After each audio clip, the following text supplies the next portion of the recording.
This meeting can now come to order.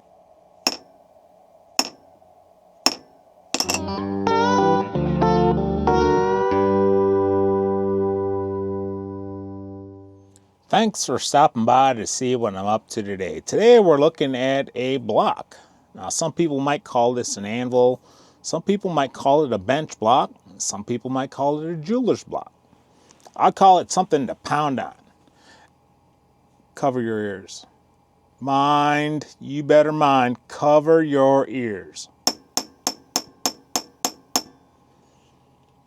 Well, anyway, while I might bend things on this or straighten things out on this, most of the blocking I intend to do is going to be with this straight key paddle. Now this one was given to me by Vaughn, POTA Power, and I cleaned it up a little bit. It needs more cleaning, it needs more work, but it's going to work.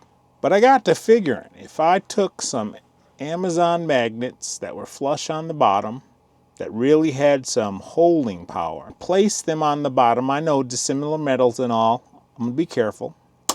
Bam! This ain't going nowhere, Holmes. It's solid.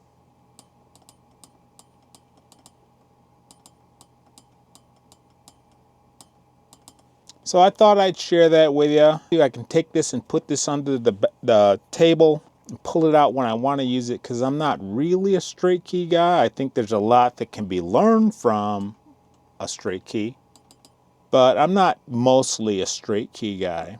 I just thought I'd share that with you. Thanks for stopping by.